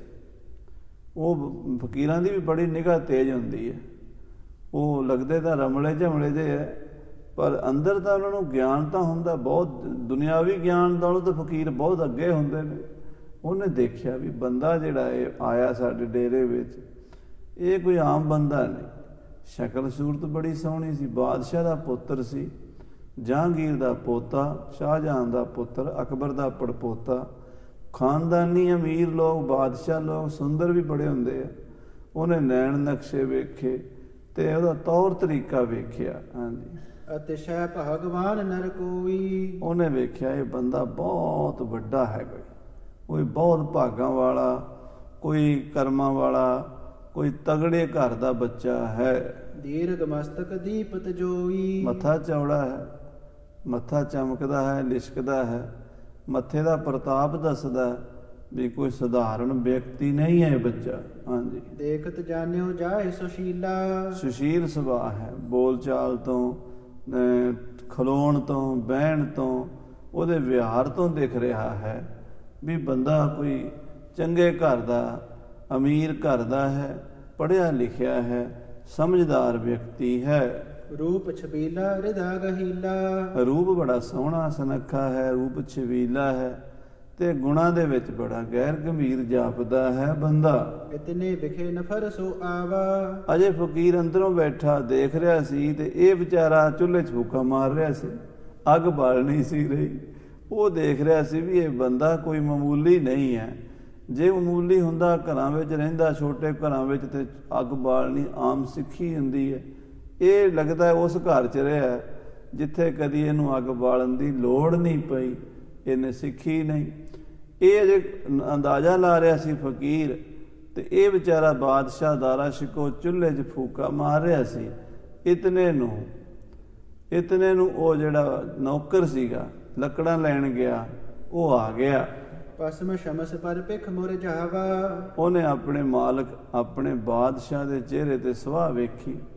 ਦਾੜੀ ਜਿਹੜੀ ਹੈ ਸੁਆਹ ਨਾਲ ਲਿਬੜੀ ਹੋਈ ਹੈ ਅਤੇ ਮੂੰਹ ਤੇ ਵੀ ਮਿੱਟੀ, ਮੱਥੇ ਤੱਕ ਸੁਆਹ ਪਈ ਹੋਈ ਹੈ। ਉਹ ਵੇਖ ਕੇ ਨਾ ਮੁਰਝਾ ਗਿਆ। ਨੌਕਰ ਜਿਹੜਾ ਸੀ ਉਹ ਮੁਰਝਾ ਗਿਆ। ਦੁਖਿਓ ਅਦਕ ਹੀ ਗਿਨਤ ਦੁਹੇਲਾ। ਕਹਿੰਦੇ ਬਹੁਤ ਦੁਖੀ ਹੋਇਆ, ਬਹੁਤ ਜ਼ਿਆਦਾ ਪਰੇਸ਼ਾਨ ਹੋਇਆ। ਅਖਿਲ ਬੈਸ ਜੋ ਰਹਿਓ ਸੁਹੇਲਾ। ਬਈ ਨੌਕਰ ਨੂੰ ਦੁੱਖ ਇਸ ਗੱਲ ਦਾ ਲੱਗਾ ਵੀ ਇਹ ਸਾਡਾ ਬਾਦਸ਼ਾਹ ਹੈ, ਇਸ ਮਖਮਲੀ ਸੇਜਾਂ ਤੇ ਸੌਣ ਵਾਲਾ ਤੇ ਹਾਥੀਆਂ ਦੀਆਂ ਸਵਾਰੀਆਂ ਕਰਨ ਵਾਲਾ, ਹਿੰਦੁਸਤਾਨ ਦਾ ਸ਼ਹਿਨਸ਼ਾਹ, ਤੇ ਅੱਜ ਇਹਦਾ ਕੀ ਹਾਲ ਹੈ, ਇੰਨਾ ਦੁਖੀ ਹੈ। ਹਾਂਜੀ, ਸਕਲ ਮੁਲਕ ਕੀ ਸਲਤਨ ਵਾਰੋ। ਸਾਰੇ ਮੁਲਕ ਦੀ ਬਾਦਸ਼ਾਹੀ, ਸਭ ਤੋਂ ਪਹਿਲਾ ਬੰਦਾ ਹੁੰਦਾ ਬਾਦਸ਼ਾਹ। ਹੁਣ ਤਾਂ 5 ਸਾਲ ਦੇ ਬਾਦਸ਼ਾਹ ਨੇ 5 ਸਾਲ ਬਾਅਦ ਪਤਾ ਨਹੀਂ ਕਿਹੜੇ ਹੋਰ ਨੇ ਆ ਜਾਣਾ। ਉਦੋਂ ਤਾਂ ਖਾਨਦਾਨੀ ਬਾਦਸ਼ਾਹ ਹੁੰਦਾ ਸੀ। ਜੇ ਬਾਦਸ਼ਾਹ ਬਣ ਗਿਆ, ਜਿਉਂਦੇ ਜੀਓ ਰਹੇਗਾ, ਮਰਨ ਤੋਂ ਬਾਅਦ ਉਹਦਾ ਪੁੱਤਰ ਬਣੇਗਾ ਜਾਂ ਕੋਈ ਹੋਰ ਉਹਦਾ ਖਾਸ ਬੰਦਾ ਬਣੇਗਾ। ਇਹ ਹਿੰਦੁਸਤਾਨ ਦਾ ਵਲੀ ਹੈ, ਹੋਣ ਵਾਲਾ ਬਾਦਸ਼ਾਹ। ਇੱਕ ਤਰ੍ਹਾਂ ਨਾਲ ਪੂਰਾ ਹੀ ਬਾਦਸ਼ਾਹ ਸੀ, ਕਿਉਂਕਿ ਬਾਦਸ਼ਾਹ ਵੱਡਾ ਤਾਂ ਜਿਹੜਾ ਪਿਓ ਤਾਂ ਇਹਨਾਂ ਦਾ ਬਿਮਾਰ ਸੀ ਮੰਜੇ ਤੇ, ਸ਼ਾਹਜਹਾਨ। ਉਹਦੇ ਥਾਂ ਤੇ ਕਈ ਸਾਲਾਂ ਤੋਂ ਰਾਜ ਭਾਗ ਇਹੀ ਕਰਦਾ ਸੀ। ਦਿੱਲੀ ਦਾ ਲਾਲ ਕਿਲ੍ਹਾ ਵੀ ਇਹਨੇ ਹੀ ਬਣਵਾਇਆ ਸੀ। ਸ਼ਾਹਜਹਾਨ ਦਾ ਤਾਂ ਨਾਮ ਵੱਜਦਾ ਵੀ ਉਹਨੇ ਬਣਵਾਇਆ। ਸ਼ਾਹਜਹਾਨ ਤਾਂ ਮੰਜੇ ਤੇ ਸੀਗਾ, ਉਹਦਾ ਸਾਰਾ ਕੰਮ ਜਿਹੜਾ ਸੀ ਦਾਰਾ ਸ਼ਿਕੋਹ ਨੇ ਕਰਵਾਇਆ, ਦਿੱਲੀ ਦੇ ਲਾਲ ਕਿਲ੍ਹੇ ਦਾ। ਸੋ ਐਡਾ ਵੱਡਾ ਇਹ ਬਾਦਸ਼ਾਹ ਹੈ, ਅੱਜ ਇਹਨੂੰ ਚੁੱਲ੍ਹੇ 'ਚ ਫੂਕਾਂ ਮਾਰਨੀਆਂ ਪੈ ਰਹੀਆਂ ਨੇ। ਨੌਕਰ ਨੂੰ ਰੋਣਾ ਆ ਗਿਆ ਵੇਖ ਕੇ। ਹਾਂਜੀ, ਗਨ ਅਵਨੀਪਤ ਕਰਤ ਜੁਹਾਰੋ। ਕਹਿੰਦੇ ਬਹੁਤ ਸਾਰੇ ਰਾਜੇ ਮਹਾਰਾਜੇ, ਹਿੰਦੁਸਤਾਨ ਦੇ ਨਵਾਬ, ਸੂਬੇਦਾਰ ਇਹਨੂੰ ਸਲਾਮਾਂ ਕਰਦੇ ਸੀ। ਵੱਡੇ ਵੱਡੇ ਰਾਜੇ, ਰਾਜਸਥਾਨ ਦੇ ਰਾਜਪੂਤ ਰਾਜੇ, ਮੁਸਲਮਾਨ ਨਵਾਬ, ਹਿੰਦੂ ਮੁਸਲਮਾਨ, ਗਰੀਬ ਅਮੀਰ, ਵੱਡੇ ਛੋਟੇ। ਦਿੱਲੀ ਦਰਬਾਰ ਦੇ ਵਿੱਚ ਜਦੋਂ ਇਹ ਸ਼ਹਿਨਸ਼ਾਹ ਦਾ ਪੁੱਤਰ ਨਿਕਲਦਾ ਸੀ, ਬਾਦਸ਼ਾਹ ਦੀ ਥਾਂ ਤੇ ਡਿਊਟੀ ਕਰਦਾ ਸੀ, ਜ਼ਿੰਮੇਵਾਰੀ ਆਪਣੇ ਪਿਓ ਦੀ ਇਹ ਨਿਭਾਉਂਦਾ ਸੀ, ਤਖਤ ਤੇ ਬੈਠਦਾ ਸੀ, ਤੇ ਕਿਹੜੀ ਦੁਨੀਆ ਦੀ ਤਾਕਤ ਸੀ ਜਿਹੜੀ ਇਹਦੇ ਅੱਗੇ ਝੁਕਦੀ ਨਹੀਂ ਸੀ। ਚੀਨ ਤੱਕ ਦੇ ਬਾਦਸ਼ਾਹ ਹਿੰਦੁਸਤਾਨ ਦੇ ਬਾਦਸ਼ਾਹ ਤੋਂ ਡਰਦੇ ਸਨ। ਇੰਨਾ ਪ੍ਰਤਾਪ ਸੀ ਹਿੰਦੁਸਤਾਨ ਦੇ ਬਾਦਸ਼ਾਹ ਦਾ, ਇੰਨਾ ਵੱਡਾ ਇਹ ਮੁਲਕ ਸੀਗਾ। ਇਸ ਬਾਦਸ਼ਾਹ ਦੇ ਅੱਗੇ ਸਾਰੀ ਦੁਨੀਆ ਝੁਕਦੀ ਸੀ।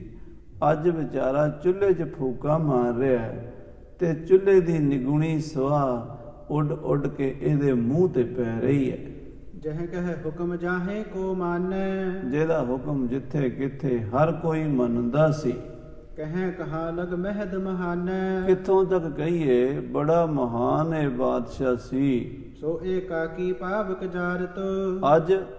ਅੱਜ ਦੇਖੋ ਕੱਲਾ ਵਿਚਾਰਾ ਚੁੱਲ੍ਹੇ 'ਚ ਫੂਕਾਂ ਮਾਰ, ਅੱਗ ਬਾਲ ਕੇ ਦੇਣ ਵਾਲੇ 36 ਪ੍ਰਕਾਰ ਦੀਆਂ ਇਹਨੂੰ ਭੋਜਨ ਬਣਾ ਕੇ, ਖੀਰਾਂ, ਕੜਾਹ, ਵਧੀਆ ਵਧੀਆ ਸੁੰਦਰ ਸੁੰਦਰ ਭੋਜਨ ਖਵਾਉਣ ਵਾਲੇ ਸੈਂਕੜੇ ਰਸੋਈਏ, ਨੌਕਰ, ਬਾਵਰਚੀ ਰਹਿੰਦੇ ਸਨ ਇਹਦੇ ਬਾਵਰਚੀ ਖਾਨੇ ਵਿੱਚ। ਤੇ ਅੱਜ ਇਹਨੂੰ ਆਪ 2 ਗੁੱਲੀਆਂ ਲਾਉਣ ਵਾਸਤੇ ਅੱਗ ਬਾਲਣੀ ਪੈ ਰਹੀ ਹੈ। ਬਦਨ ਸਮੀਪ ਫੂਕ ਕੋ ਮਾਰਤ। ਔਰ ਮੂੰਹ ਨੇੜੇ ਕਰਕੇ ਫੂਕ ਮਾਰੀ, ਇਹ ਵੀ ਨਹੀਂ ਪਤਾ ਵੀ ਫੂਕ ਕਿਵੇਂ ਮਾਰੀ ਦੀ ਹੈ, ਕਿਉਂਕਿ ਜਿਹੜਾ ਕੰਮ ਕੀਤਾ ਹੀ ਨਹੀਂ ਉਹ ਕਰਨਾ ਪੈ ਗਿਆ। ਮੂੰਹ ਨੇੜੇ ਕਰਕੇ ਫੂਕ ਮਾਰੀ, ਸਾਰੀ ਚੁੱਲ੍ਹੇ ਦੀ ਸਵਾਹ ਉੱਡ ਕੇ ਮੂੰਹ 'ਚ ਪੈ ਗਈ ਹੈ। ਹਾਂਜੀ, ਦੀਰਘ ਸ਼ਮਸ ਭਸਮ ਪਰ ਰਹੀ। ਐਡੀ ਲੰਮੀ ਸੋਹਣੀ ਦਾੜੀ ਤੇ ਸਵਾਹ ਪਈ ਹੋਈ ਹੈ। ਚਿਤ ਮਹਿ ਕਿਛ ਦੁਖ ਪਾਵਤ ਨਹੀਂ। ਮਨ ਵਿੱਚ ਚਿਤਵਦਾ ਹੈ ਉਹ ਨੌਕਰ ਬੜਾ ਦੁਖੀ। ਉਹ ਕਹਿੰਦਾ ਕਿ ਇਹ ਮੇਰਾ ਬਾਦਸ਼ਾਹ, ਪਤਾ ਨਹੀਂ ਇਹਨੂੰ ਕੀ ਹੋ ਗਿਆ, ਮੈਨੂੰ ਦੁੱਖ ਲੱਗ ਰਿਹਾ, ਇਹਨੂੰ ਦੁੱਖ ਨਹੀਂ ਲੱਗ ਰਿਹਾ। ਇਹ ਕਿਉਂ ਨਹੀਂ ਮਹਿਸੂਸ ਕਰ ਰਿਹਾ ਵੀ ਮੈਂ ਬਾਦਸ਼ਾਹ ਦਾ ਪੁੱਤਰ ਹਾਂ, ਮੈਂ ਹਿੰਦੁਸਤਾਨ ਦਾ ਬਾਦਸ਼ਾਹ ਹਾਂ, ਤੇ ਮੈਂ ਕਿਹੜੇ ਰਾਹ ਤੁਰ ਪਿਆ ਫਕੀਰੀ ਦੇ। ਇਹ ਫਕੀਰੀ ਮੈਨੂੰ ਕੀ ਦੇਵੇਗੀ। ਹਾਂਜੀ, ਕਰਤ ਫਕੀਰਨ ਕੀ ਨਿਤ ਸੰਗਤ। ਉਸ ਨੌਕਰ ਨੇ ਉਲਟਾ ਸਮਝਿਆ, ਉਹਨੇ ਆਪਣੇ ਮਾਲਕ ਨੂੰ ਮਿੱਠੇ ਮਿੱਠੇ ਲਾਂਭੇ ਦੇਣੇ ਸ਼ੁਰੂ ਕਰ ਦਿੱਤੇ। ਹੁਣ ਉਹ, ਕਿਉਂਕਿ ਉਹ ਵਫਾਦਾਰ ਨੌਕਰ ਸੀ, ਬਚਪਨ ਤੋਂ ਨਾਲ ਰਿਹਾ ਸੀ। ਜਿਹੜਾ ਬਚਪਨ ਤੋਂ ਨਾਲ ਰਿਹਾ ਹੋਵੇ ਦੋਸਤਾਂ ਵਰਗਾ ਹੋ ਜਾਂਦਾ। ਉਹ ਕਈ ਵਾਰੀ ਆਪਣੇ ਮਾਲਕ ਨੂੰ, ਆਪਣੇ ਬਾਦਸ਼ਾਹ ਨੂੰ ਖਰੀਆਂ ਖਰੀਆਂ ਵਿੱਚ ਮਾਣ ਹੁੰਦਾ ਵੀ ਇਹ ਮੇਰੀ ਗੱਲ ਦਾ ਗੁੱਸਾ ਨਹੀਂ ਕਰੇ। ਤੇ ਉਹਨੇ ਅੱਗੋਂ ਕੀ ਕਿਹਾ ਨੌਕਰ ਨੇ, ਉਹ ਕਹਿੰਦਾ ਮੇਰੀ ਗੱਲ ਨਹੀਂ ਨਾ ਮੰਨੀ, ਫਕੀਰਾਂ ਦੀ ਸੰਗਤ ਹੀ ਕੀਤੀ ਹੈ, ਹਮੇਸ਼ਾ ਸੰਤਾਂ ਭਗਤਾਂ ਨਾਲ ਰਹਿੰਦਾ ਰਿਹਾ, ਕੀ ਖਟਿਆ ਫਕੀਰਾਂ ਨਾਲ ਰਹਿ ਕੇ। ਹਾਂਜੀ, ਸੁਨਤ ਬਚਨ ਬਹੁ ਬੈਠ ਹੈ ਪੰਗਤ। ਤੁਸੀਂ ਉਹਨਾਂ ਦੇ ਬਚਨ ਸੁਣਦੇ ਸੀ, ਫਕੀਰਾਂ ਦੇ, ਫਕੀਰਾਂ ਦੀ ਕਥਾ ਸੁਣਦੇ ਸੀ, ਫਕੀਰਾਂ ਦੀ ਪੰਗਤ 'ਚ ਬਹਿੰਦੇ ਸੀ। ਉਹਨਾਂ ਫਕੀਰਾਂ ਨਾਲ ਰਹਿ ਕੇ ਰਾਜ ਨਹੀਂ ਸਾਂਭੇ ਜਾਂਦੇ। ਹਾਂਜੀ, ਵਰਜ ਰਹੇ ਕਹਿ ਕਹਿ ਨਰ ਸਿਆਣੇ। ਸਿਆਣੇ ਬੰਦੇ ਤੁਹਾਨੂੰ ਰੋਕਦੇ ਸੀ ਕਿ ਤੁਸੀਂ ਬਾਦਸ਼ਾਹ ਹੋ, ਤੁਸੀਂ ਫਕੀਰਾਂ ਨਾਲ ਨਾ ਬੈਠਿਆ ਕਰੋ। ਫਕੀਰਾਂ ਦਾ ਤੇ ਤੁਹਾਡਾ ਕੀ ਮੇਲ, ਕਿੱਥੇ ਬਾਦਸ਼ਾਹ ਤੇ ਕਿੱਥੇ ਫਕੀਰ। ਫਕੀਰ ਤਾਂ ਆਪਣੇ ਤਨ ਤੇ ਕੱਪੜਾ ਨਹੀਂ ਰੱਖਦੇ, ਗੋਦੜੀ ਨਹੀਂ ਰੱਖਦੇ, ਨੰਗ ਤੜੰਗ, ਖਾਣ ਨੂੰ ਮਿਲ ਗਿਆ ਨਹੀਂ ਤੇ ਰਾਮ ਰਾਮ, ਇਹ ਉਹਨਾਂ ਦਾ ਹਾਲ ਹੁੰਦਾ। ਤੁਸੀਂ ਮਾਲਕ ਮੁਲਕਾਂ ਦੇ, ਤੇ ਤੁਸੀਂ ਉਹਨਾਂ ਫਕੀਰਾਂ ਦੀ ਸੰਗਤ ਕਿਉਂ ਕਰਦੇ ਸੀ। ਖਾਨ ਲਾਭ ਲਖ ਕਹਿਓ ਨ ਮਾਨੇ। ਅਸੀਂ ਤੁਹਾਨੂੰ ਬੜਾ ਕਹਿੰਦੇ ਸੀ, ਬੜੇ ਤੁਹਾਡੇ ਮਿੱਤਰ ਦੋਸਤ ਸਿਆਣੇ ਵੱਡੇ ਵੱਡੇ ਵਜ਼ੀਰ ਮੰਤਰੀ, ਤੁਹਾਡਾ ਪਿਤਾ ਵੀ ਤੁਹਾਨੂੰ ਸਮਝਾਉਂਦਾ ਸੀ ਵੀ ਪੁੱਤਰ ਤੁਸੀਂ ਸਿਆਣੇ ਬਣੋ, ਰਾਜ ਭਾਗ ਦੀ ਜਿਹੜੀ ਜ਼ਿੰਮੇਵਾਰੀ ਹੈ ਉਹਨੂੰ ਸਮਝੋ, ਫਕੀਰਾਂ ਦੀ ਸੰਗਤ ਨਾ ਕਰੋ। ਹਾਂਜੀ, ਆਪਣੋ ਕਰਮ ਜਾਣ ਕਰ ਐਸੇ। ਪਰ ਤੁਸੀਂ ਕਿਸੇ ਦਾ ਕਹਿਣਾ ਥੋੜ੍ਹਾ ਮੰਨਿਆ, ਤੁਸੀਂ ਤੇ ਹਮੇਸ਼ਾ ਫਕੀਰਾਂ ਦੇ ਨਾਲ ਬਹਿ ਕੇ ਅੱਲਾ ਅੱਲਾ ਜਪਿਆ, ਤੁਹਾਡੇ ਕਰਮਾਂ ਦਾ ਫਲ ਆ ਤੁਹਾਨੂੰ ਹੁਣ ਮਿਲਿਆ। ਵੀ ਆਹ ਦੇਖੋ ਹੁਣ ਮੂੰਹ ਤੇ ਸੁਆਹ ਪਾਈ ਬੈਠੇ ਹੋ। ਅਬ ਨ ਬਸੂਰਤ ਦੁੱਖ ਕਰ ਕੈਸੇ। ਪਰ ਮੈਨੂੰ ਦੁੱਖ ਹੈ ਵੀ ਅਜੇ ਵੀ ਤੁਹਾਨੂੰ ਦੁੱਖ ਸੀ। ਮੈਨੂੰ ਦੁੱਖ ਹੈ ਵੀ ਤੁਸੀਂ ਆਪਣਾ ਰਾਜ ਭਾਗ ਗਵਾਇਆ, ਆਪ ਵੀ ਗਏ ਤੇ ਮੈਨੂੰ ਵੀ ਨਾਲ ਧੱਕੇ ਖਾਣੇ ਪੈ ਰਹੇ ਨੇ, ਪਰ ਤੁਸੀਂ ਅਜੇ ਵੀ ਦੁਖੀ ਕੋਈ ਨਹੀਂ, ਤੁਹਾਨੂੰ ਅਜੇ ਵੀ ਤੁਹਾਡੀਆਂ ਅੱਖਾਂ ਨਹੀਂ ਖੁੱਲ੍ਹੀਆਂ ਵੀ ਇੱਕ ਹਿੰਦੁਸਤਾਨ ਦਾ ਵਲੀਅਦ ਹੋ ਕੇ ਤੇ ਅੱਜ ਤੁਹਾਨੂੰ ਫਕੀਰਾਂ ਦੀ ਸੰਗਤ ਨੇ ਕਿੱਥੇ ਪਹੁੰਚਾ ਦਿੱਤਾ ਕਿ ਤੁਹਾਨੂੰ ਅੱਜ ਚੁੱਲ੍ਹੇ 'ਚ ਆਪ ਫੂਕਾਂ ਮਾਰਨੀਆਂ ਪੈ ਰਹੀਆਂ ਨੇ। ਇਸ ਤੇ ਛੋਭ ਹੋਤ ਚਿਤ ਮੇਰੇ ਮਨ ਤੋਂ ਇਹ ਦੁੱਖੜਾ ਸਹਿਆ ਨਹੀਂ ਜਾਂਦਾ, ਇਹਦੇ ਨਾਲ ਮੇਰਾ ਕਾਲਜਾ ਫਟਦਾ ਜਾ ਰਿਹਾ। ਤੁਹਾਡੀ ਇਹ ਹਾਲਤ ਵੇਖ ਕੇ, ਤੁਹਾਡਾ ਇਹ ਫਕੀਰੀ ਬਾਣਾ ਵੇਖ ਕੇ, ਤੁਹਾਡੇ ਮੂੰਹ ਤੇ ਪਈ ਹੋਈ ਚੁੱਲ੍ਹੇ ਦੀ ਸਵਾਹ ਵੇਖ ਕੇ ਮੇਰਾ ਦਿਲ ਜਿਹੜਾ ਹੈ ਬਹੁਤ ਬੇਚੈਨ ਹੋ ਗਿਆ ਹੈ। ਨਫਰ ਚਿਤਵ ਇਮ ਕਹਿ ਤਿਸ ਬੇਰੇ। ਏਦਾਂ ਉਸ ਨੌਕਰ ਨੇ ਬੜੇ ਦਰਦ ਨਾਲ ਆਪਣਾ ਦਿਲ ਦਾ ਗੁਬਾਰ ਕੱਢਿਆ, ਉਹ ਰੋ ਵੀ ਪਿਆ ਤੇ ਉਹਨੇ ਦਾਰਾ ਸ਼ਿਕੋ ਨੂੰ ਇਹ ਗੱਲਾਂ ਸੁਣਾਈਆਂ ਵੀ ਤੂੰ ਮੇਰੀ ਗੱਲ ਨਹੀਂ ਮੰਨੀ, ਤੂੰ ਕਿਸੇ ਸਿਆਣੇ ਦੀ ਗੱਲ ਨਹੀਂ ਮੰਨੀ, ਆਪਣੇ ਪਿਓ ਦੀ ਗੱਲ ਨਹੀਂ ਮੰਨੀ, ਸਾਰੇ ਤੈਨੂੰ ਵਰਜਦੇ ਸਾਂ ਵੀ ਤੂੰ ਫਕੀਰਾਂ ਦੀ ਸੰਗਤ ਨਾ ਕਰਿਆ ਕਰ। ਇਹ ਸਾਧ ਆਪ ਵੀ ਗਏ ਹੁੰਦੇ, ਦੂਜਿਆਂ ਦਾ ਵੀ ਘਰ ਉਜਾੜਦੇ ਆ, ਤੇਰਾ ਵੀ ਰਾਜ ਭਾਗ ਖਤਮ ਕਰਾ ਦਿੱਤਾ ਇਹਨਾਂ ਨੇ। ਸ਼ਮਸ ਹਾਲ ਕਿਉਂ ਦੇਖਤ ਨਾਹੀ। ਆਪਣੀ ਦਾੜੀ ਦਾ ਹਾਲ ਕਿਉਂ ਨਹੀਂ ਦੇਖਦੇ? ਆਹ ਦੇਖੋ ਕਿੰਨੀ ਸੁਆਹ ਤੁਹਾਡੀ ਦਾੜੀ 'ਚ ਪਈ ਹੈ। ਪਰੀ ਭਸਮ ਉੱਡ ਕਰ ਜਿਸ ਮਾਹੀ। ਇਹ ਮੂੰਹ ਤੇ ਤੁਹਾਡੇ ਤੇ ਭਸਮ ਚੁੱਲ੍ਹੇ ਦੀ ਸੁਆਹ ਪਈ ਉੱਡ ਕੇ। ਸੰਗਤ ਕਰਤ ਜੋ ਰਹੇ ਹੋ ਫਕੀਰਨ। ਜੋ ਤੁਸੀਂ ਫਕੀਰਾਂ ਦੀ ਸੰਗਤ ਕਰਦੇ ਰਹੇ ਹੋ ਨਾ ਸ਼ਹਿਨਸ਼ਾਹ, ਉਹਦਾ ਨਤੀਜਾ ਹੈ ਪੂਜਤ ਵਸਤ ਦੇਤ ਸਮ ਪੀਰਨ। ਤੇ ਤੁਸੀਂ ਉਹਨਾਂ ਪੀਰਾਂ ਕੋਲ ਹੀ ਬੈਠੇ ਰਹਿੰਦੇ ਸੀ, ਉਹਨਾਂ ਫਕੀਰਾਂ ਨੂੰ ਵਧੀਆ ਵਧੀਆ ਭੇਟਾਂ ਦਿੰਦੇ ਸੀ, ਵਧੀਆ ਵਧੀਆ ਖੁਰਾਕਾਂ ਖਵਾਉਂਦੇ ਸੀ, ਉਹਨਾਂ ਕੋਲ ਤੁਸੀਂ ਕਥਾ ਸੁਣਦੇ ਸੀ, ਸਾਰੀ ਸਾਰੀ ਰਾਤ ਤੁਸੀਂ ਫਕੀਰਾਂ ਦੀ ਮਜਲਿਸ ਵਿੱਚ ਗੁਜ਼ਾਰ ਦਿੰਦੇ ਸੀ। ਤੇ ਅੱਜ ਦੇਖੋ ਫਕੀਰਾਂ ਨੇ ਤੁਹਾਨੂੰ ਕੀ ਦਿੱਤਾ? ਤੁਹਾਡਾ ਰਾਜ ਭਾਗ ਸਭ ਗਵਾ ਦਿੱਤਾ ਹੈ। ਸਲਤਨ ਕਾਜ ਨਚਿਤ ਕਰ ਕਰੈ। ਤੁਸੀਂ ਬਾਦਸ਼ਾਹੀ ਦੀਆਂ ਜ਼ਿੰਮੇਵਾਰੀਆਂ ਧਿਆਨ ਨਾਲ ਨਹੀਂ ਨਿਭਾਈਆਂ। ਜੇ ਤੁਸੀਂ ਰਾਜ ਭਾਗ ਸੰਭਾਲਦੇ, ਰਾਜਨੀਤੀ ਦੇ ਦਾਅ ਪੇਚ ਵਰਤਦੇ, ਔਰੰਗਜ਼ੇਬ ਦੀ ਕੀ ਮਜਾਲ ਸੀ ਤੁਹਾਡਾ ਰਾਜ ਖੋਹ ਲੈਂਦਾ। ਛਲ ਬਲ ਕੋ ਔਰ ਫਿਕਰ ਨਾ ਧਰੈ। ਤੁਸੀਂ ਕੋਈ ਫਿਕਰ ਹੀ ਨਹੀਂ ਕੀਤਾ ਵੀ ਦੁਸ਼ਮਣ ਛਲ ਬਲ ਕਰ ਰਹੇ ਨੇ, ਧੋਖਾ ਕਰ ਰਹੇ ਨੇ ਤੇ ਉਹਨਾਂ ਦੇ ਬਰਾਬਰ ਆਪਾਂ ਵੀ ਕੁਝ ਕਰੀਏ। ਨਾ ਤੁਸੀਂ ਰਾਜਨੀਤੀ ਦਾ ਕੋਈ ਦਾਅ ਪੇਚ ਸਿੱਖਿਆ ਤੇ ਨਾ ਹੀ ਕੋਈ ਰਾਜਨੀਤੀ ਦਾ ਦਾਅ ਪੇਚ ਵਰਤਿਆ। ਆਪਣੇ ਸਮਸਾਧਨ ਸਿਖਰਾਇਓ। ਤੁਸੀਂ ਆਪਣੇ ਜਿਹੋ ਜਿਹੇ ਸਾਧ ਸੀ ਨਾ, ਉਹਨਾਂ ਸਾਧਾਂ ਨੇ ਤੁਹਾਨੂੰ ਆਪਣੇ ਵਰਗੇ ਸਾਧ ਬਣਾ ਲਿਆ। ਉਹੋ ਜਿਹੇ ਸਾਧਨ ਸਿਖਾਏ ਵੀ ਜੇ ਅੱਲਾ ਦਾ ਨਾਮ ਜਪੋ ਜੀ, ਬੰਦਗੀ ਕਰੋ ਜੀ, ਕੁਰਾਨ ਦੀ ਤਲਾਵਤ ਕਰੋ ਜੀ, ਨਮਾਜ਼ ਪੜ੍ਹੋ ਜੀ। ਕਦੀ ਤੁਸੀਂ ਹਿੰਦੂਆਂ ਦੇ ਗ੍ਰੰਥ ਪੜ੍ਹਨ ਲੱਗ ਜਾਂਦੇ, ਕਦੀ ਮੁਸਲਮਾਨਾਂ ਦੀਆਂ ਕਿਤਾਬਾਂ। ਫਕੀਰਾਂ ਦੀ ਸੰਗਤ ਉਹਨਾਂ ਨੇ ਤੁਹਾਨੂੰ ਇਹੋ ਜਿਹਾ ਬਣਾ ਦਿੱਤਾ ਹੈ। ਤਿਸ ਕ੍ਰਿਤ ਕੋ ਅਬ ਅਸਫਲ ਪਾਇਓ। ਉਹ ਜਿਹੜੇ ਸਾਧ ਪੁਣੇ ਦੇ ਕੰਮ ਤੁਸੀਂ ਕੀਤੇ ਸੀ, ਰਾਜਨੀਤਿਕ ਤੌਰ ਤੇ ਤੁਹਾਡੇ ਲਈ ਗਲਤ ਸਨ, ਉਹਦਾ ਫਲ ਤੁਹਾਨੂੰ ਇਹ ਮਿਲਿਆ। ਅੱਜ ਤੁਸੀਂ ਸ਼ਹਿਨਸ਼ਾਹ ਹੋ ਕੇ ਵੀ ਫਕੀਰ ਬਣ ਗਏ ਹੋ।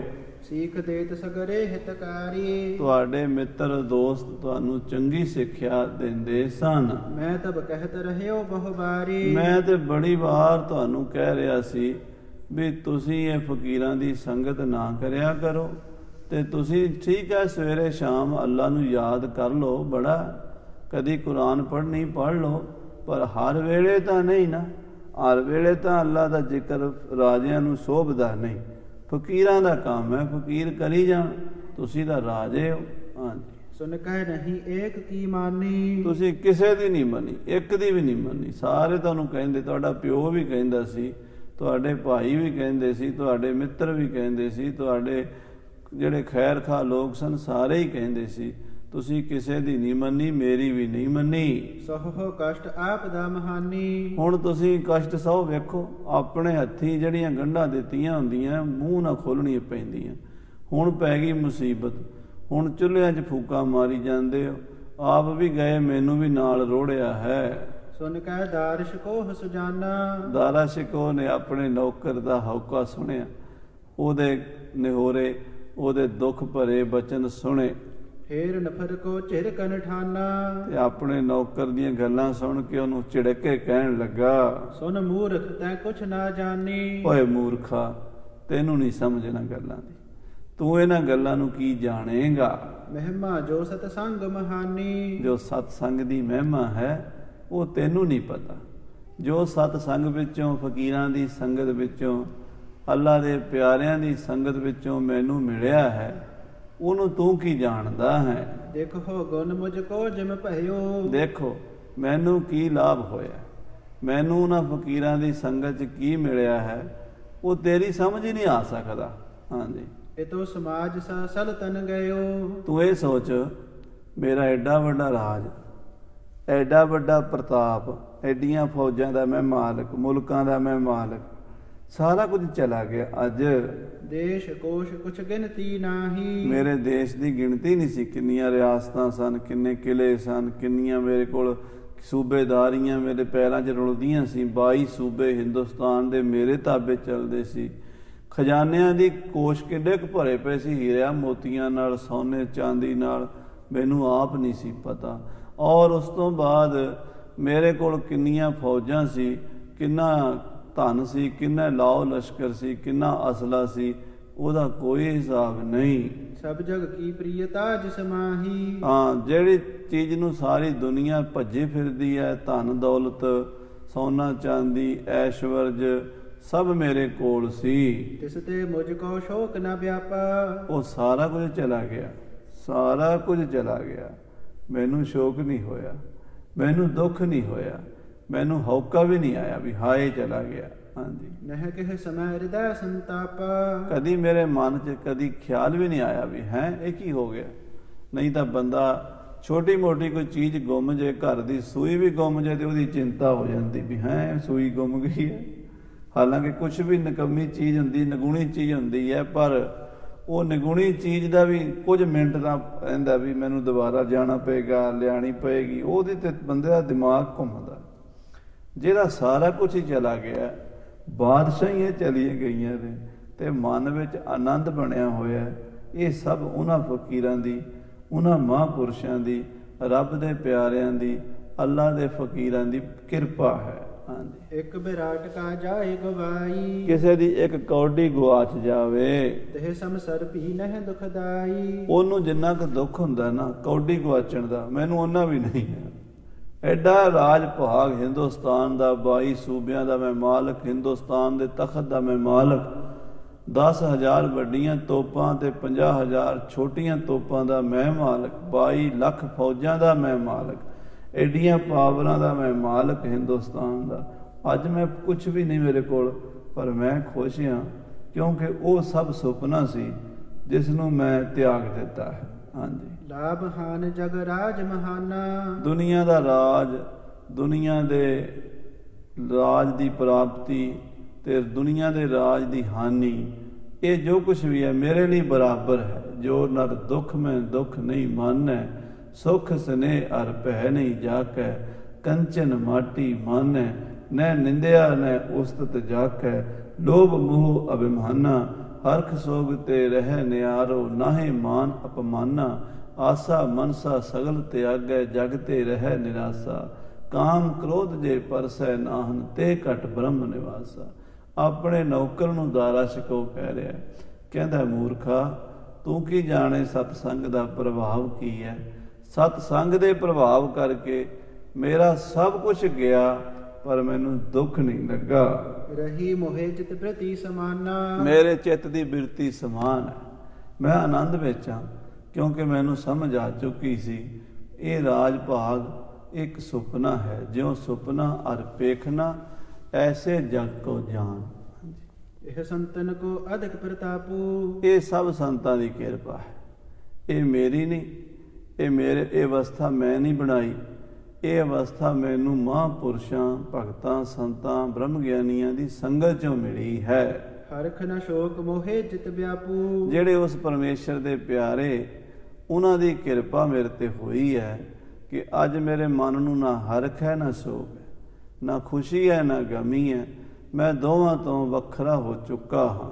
ਸੁਨ ਕਰ ਨਫਰ ਨ ਮਹਿਮਾ ਜਾਣੇ। ਉਹ ਵਿਚਾਰਾ ਨੌਕਰ ਸੀਗਾ, ਉਹ ਸੁਣ ਕੇ ਚੁੱਪ ਕਰ ਗਿਆ।